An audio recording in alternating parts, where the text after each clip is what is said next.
We've been reporting Yemen's Houthis have joined the conflict in the Middle East. Well, the group says it launched a second attack on Israel and that it'll launch many more strikes in the coming days. In response to the enemy's crimes on our people and our countries, and in support of the freedom of the people, we'll continue, with the grace of God, to carry out military operations in the coming days until the enemy stops its hostilities and aggressions. Yousef Mawry is live for us in the Yemeni capital, Sanaa. And Yousef, are we now starting to see the Houthis widen the types of weapons, munitions used when you look at their second strike?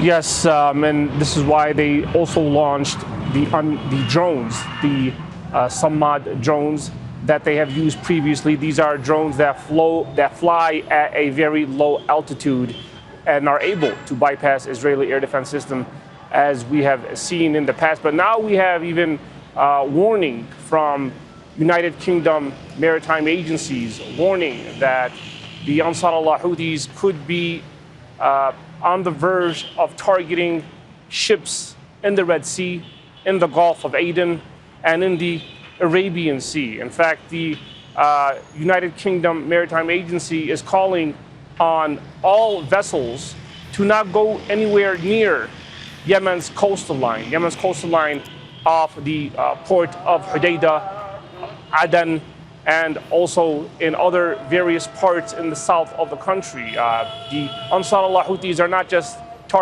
they're not going to be just targeting ships in the Red Sea, they're also going to be targeting ships in the Arabian Sea and even also the Indian Ocean, as we've seen them target ships before, mainly US and Israeli flagged vessels. So that's the main concern right now. And I think with this new alert and notification from these United Kingdom maritime agencies, I think that they are suspecting that the next attack could potentially be an attack on an Israeli flagged vessel, or perhaps even a US flagged vessel somewhere in the Red Sea. What's very clear is that many experts believe their next escalation, the Houthis' next escalation, is not only just going to be targeting the Israeli military targets, but also targeting Israeli vessels and US ships attempting to cross Bab al-Mandab.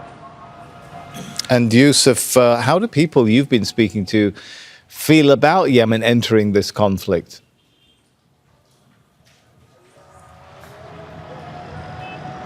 Well, people I spoke with, they tell me that they suspect that Israel is eventually going to respond. It's only a matter of when. They tell me they're used to airstrikes. They're used to years and years of war in Yemen. Something, though, they can never get used to is not having access or having limited access to basic necessities such as fuel, such as diesel, such as goods, basic necessities. And those basic necessities could be compromised if Israel decides to target the port of Hodeidah and the port of Salif. As you know, 80% of imported goods, they enter Yemen through the port of Hodeidah. The port of Hodeidah has been closed previously by Israeli airstrikes and even by tightening of sanctions by the US. If the port of Hodeidah is rendered closed, or the port of Salif or Ras Al Isa, if they are attacked and they're not able to function, millions of Yemenis could be on the brink of another humanitarian catastrophe, another humanitarian crisis. As you know, because in previous wars, when the port of Hodeidah was closed, it led to over 80 children starving to death. So the biggest concern is not just the airstrikes that could threaten the lives of Yemenis. Of course, you know, thousands and hundreds and thousands of Yemenis were killed in the previous rounds of Israeli and US airstrikes. However, tens of thousands in Yemen have died because of starvation and having limited access to basic foods and basic necessities.